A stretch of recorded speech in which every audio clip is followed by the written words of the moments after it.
This is a new Porsche Panamera, and it's a third time lucky car. Now let me explain why.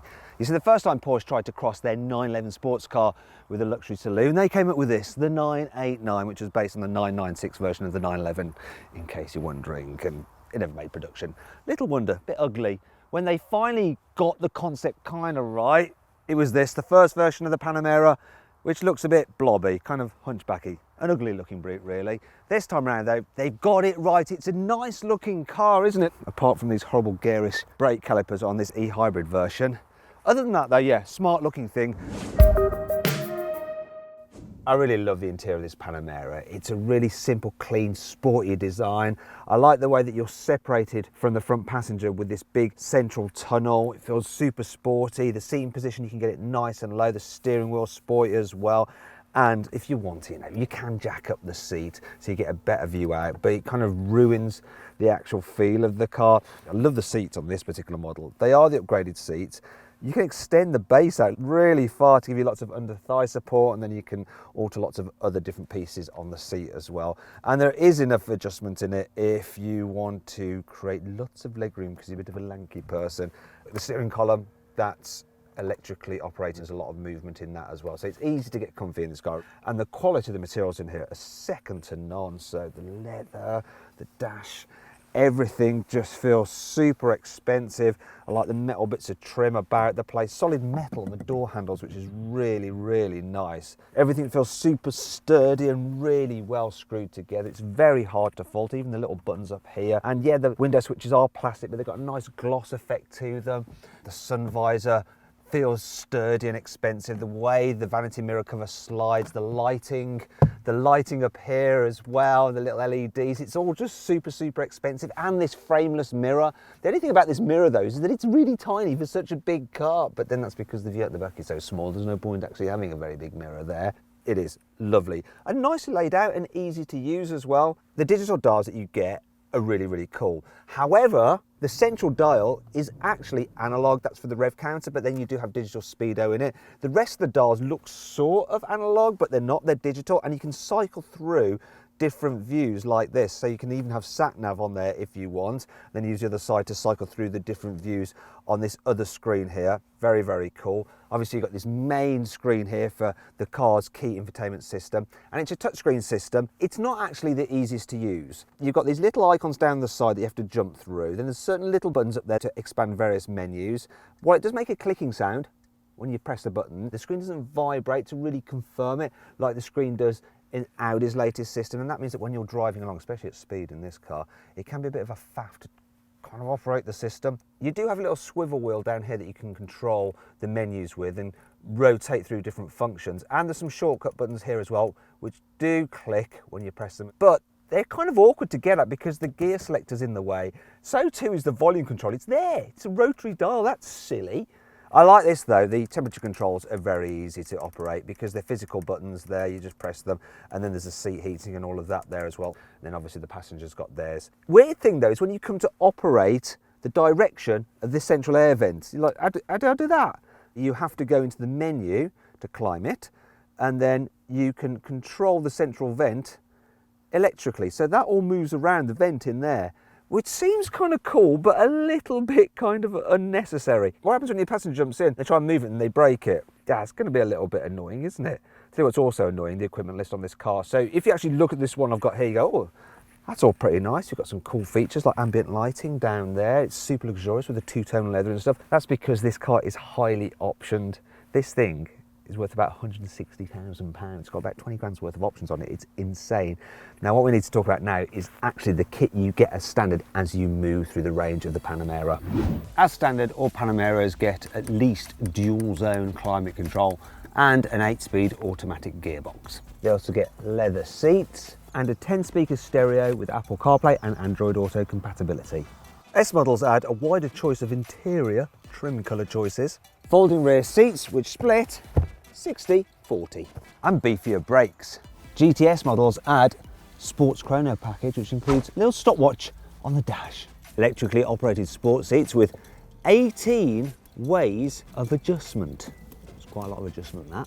And a black sports exhaust. Turbo models get height adjustable air suspension a 14-speaker Bose sound system for playing your banging tunes, and Porsche Park Assist. Turbo SE hybrid models add luxurious Alcantara headlining, 21-inch alloy wheels and carbon ceramic brake discs. Now for all those different models you can add an executive pack, and that includes a panoramic glass sunroof, rear seats that recline for greater relaxation and split 3 ways so you can carry 2 people in the back and longer items through the middle. And rear wheel steering, so the back wheels actually steer in the opposite direction to the front wheels at low speed to aid manoeuvrability. Then when you're going faster they turn in the same direction as the front to aid stability. Finally then, let's talk about practicality here in the front of the car. You've got some massive door bins. Look, that's a 1.5 litre bottle, and there's another 750 millilitre bottle there. You've got 2 cup holders there, varying sizes. So look, you've got one for a smaller cup there, and it's not too deep that you can't get a small cup of coffee in there, and a bigger one there for your larger cup of coffee. Underneath here you have a 12-volt charger, you've got your input for USB, and there's a little storage area here. And I like this, look, there is a place for your mobile phone there, and you can keep it out of sight so you're not messing with it when you're driving along. Also, there's a little storage area there, perfect for your keys. The glove box is only just about big enough for the manual. Looks like it's going to be huge, but once you've got that in there, there ain't much space for much else. Now let's move on to the back. So the rear doors on this Panamera, the opening's not too huge, but the doors do open quite wide. So it's not such a pain to open in tight parking spots because you can get in and out quite easily. I'll just jump in here. So, considering this is a sporty car, there's plenty of room here in the back seats. Look, a lot of headroom, loads of knee room. If the person in front of you has their seat low, you can't really stretch out underneath the seat, but if they lift it up, then you can do, and it feels a bit like a limousine then in the back. Children probably won't like the fact that this rear window ledge is quite high, so they might struggle to get a view out. Speaking of kids, fitting a child seat is relatively easy in here, apart from one thing. Isofix anchor points are somewhere in there, so it can be a bit of a faff to locate it. Also, you can probably tell as well, look, this car is a 2-seater only in the back, but people over 6 foot will be fine. I mean, I'm just average height, and I've got this seat in my driving position, and as you can see, I've got loads and loads of room. It's really quite nice. Then you've got this central console here, which separates you from the rear passenger. Once again, makes it feel sporty. This one has the upgraded 4-zone climate control, so we've got the same thing going on here in the back with the vents as we had in the front. Now this particular area is quite interesting because look, under here, oh, that works really nice. You've got some cup holders. Now I should point out that you're going to need them because the door bins are absolutely tiny, but you can put a bottle in there. It's not really very deep, but did you see that? Look, you can actually raise up the cup holder so it can carry taller bottles like that, and then in the other one you have a little gripper there so you can put your energy drink in there, and there are 2 charging ports for each person's mobile device, so that is quite cool. And I'll tell you what's nice as well, the quality just extends back here, so you've got airplane style pockets on the seat back, so yeah, it will hold your iPad nice and firmly. Also, you've got metal surrounds for the rear ventilation system. There's another one up here. The lighting back here is just as cool, LEDs as in the front. You've got a coat hook there, but if you don't want a coat dangling here, there's another one here as well. It's all very luxurious, and the ambient lighting, if you paid extra for it, does extend back here as well, and there around the speaker again. I could easily travel a long way in the back of this car.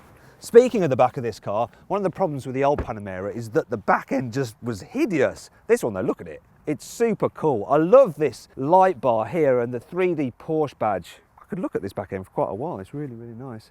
Anyway, we need to move on to the boot itself. In terms of the capacity, it's almost 500 litres, which is 100 of these to put into perspective. And as you can see, it's a hatchback, so in some ways it's easier to load. In other ways it's not though, because there is a bit of a boot lip there. You do have a scuff plate so you don't damage the paintwork, but it's a bit of a effort if you've got heavy suitcases lifting things in and out. Also, I should point out, if you put your suitcases that way, it's hard to shut the boot. It might do, let's see, might push it to the front. And that means that you can't really carry like big boxes or that like you might expect to see in some other hatchback cars. Another thing I'll show you is this, look. Because this is the hybrid version, there are batteries under there. Now it doesn't actually affect the boot space compared to the normal turbo, but underneath here on the normal car you'd have storage, but there's no room in this hybrid version. There are a few tie down hooks there, and you've got a 12-volt socket there for plugging in a drinks cooler, and of course you can fold down the rear seats. You can just about do it from the boot here. You just press those buttons. I mean, everything's so solid though that it does take quite a push.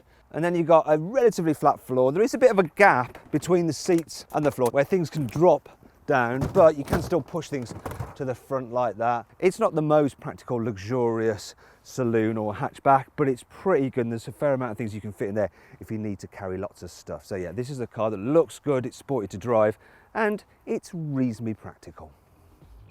Now then, it's time for the CarWow 5 annoying things about this car. The bag for all the charging gubbins for the e-hybrid models, it just takes up so much blooming space. Rather than a normal stop-start button you'd expect on a sporty car, you get this weird kind of paddle thing that looks like it's been half melted into the dash.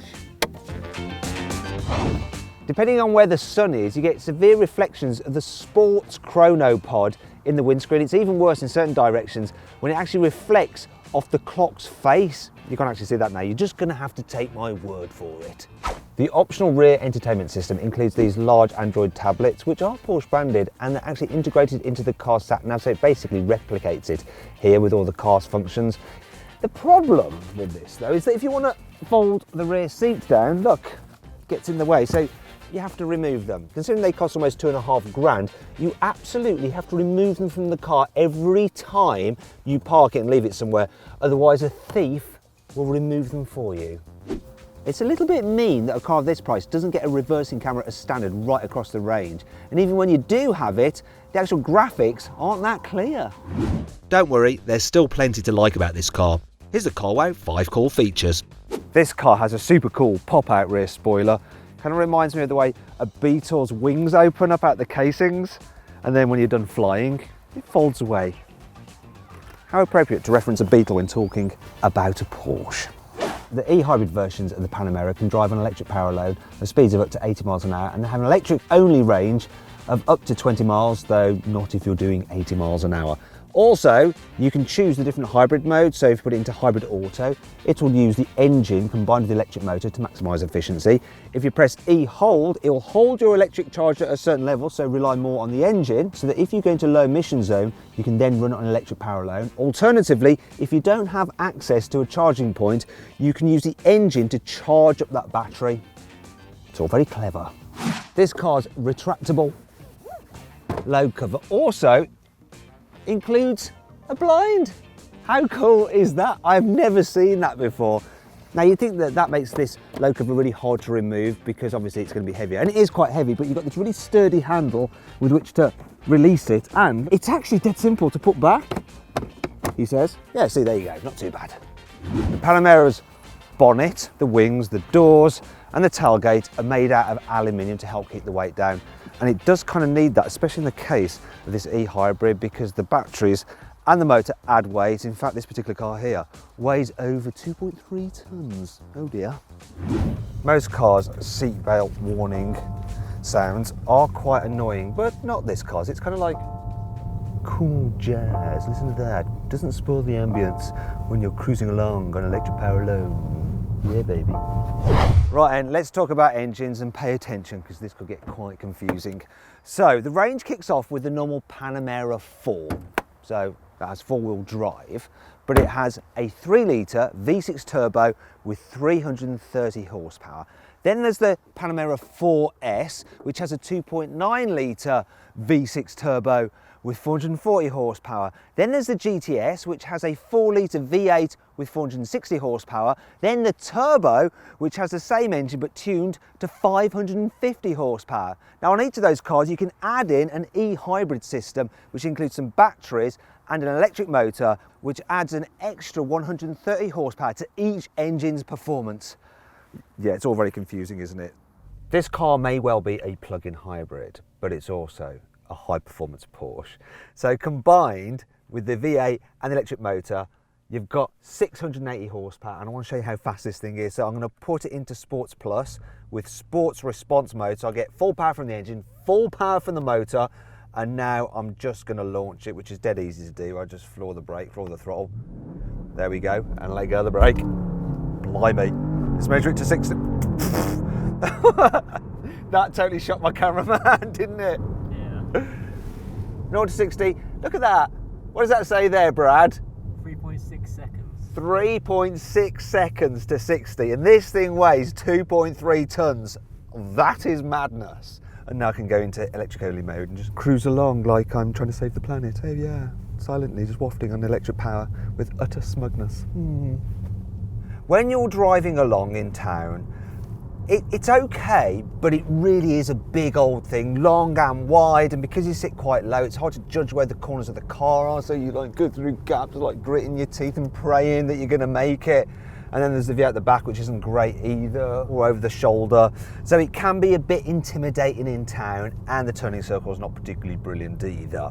Get out onto the motorway and this thing excels though, so it's reasonably comfy at speed. You do get a bit of noise from those big old tyres, and I don't think overall it's quite as comfy to waft around in as something like a Mercedes S-Class. When you're cruising along, economy in this can be all right depending on where you've charged it. So I charged up last night, full battery, and I averaged just under 40 miles per gallon. However, I was driving sedately, and if you're not careful and you don't charge it, you're going to get very low economy out of this, about 22 miles per gallon. Another thing I think this car isn't quite as good at compared to an S-Class is the ride quality. So over bumps, the suspension does feel a bit on the firm side because it's got a sporty edge, this car. This one has the air suspension and it's pretty blooming good. It does float-ish, but once again, not quite as soft as an S-Class. You do feel those bumps just a little bit more. Now we've just switched over cameras because I want to show you just what this car is like through the bends, because my cameraman's now trying to hold the camera himself, and watch this. You can hurl this thing around corners and it just grips and goes round. It's insane, but it makes his job really, really hard. It's quite incredible how this thing handles actually for such a big car. And really that's what sets this thing apart from the likes of the Mercedes S-Classes, the A8s and the normal luxury cars, is the sporty handling, that sharp steering, and if you want it to be more fun you can take over the gears yourself using these paddles, and it really does change gear like that. I do have a few words of warning though, and they're specifically about this e-hybrid version. Because of all the electric motors and battery, you add 300 kilos to the car, and so it doesn't feel quite as agile as the normal car without the system. And then there's the brakes. So the e-hybrids have regenerative braking, and the brakes just don't feel quite so natural, so they're harder to judge, especially in traffic. They can just feel a little bit kind of jerky and grabby, so you can end up kind of kangarooing along a little bit. But other than that, it's like you can have your cake and eat it, be eco-friendly and a complete and utter hooligan at the same time.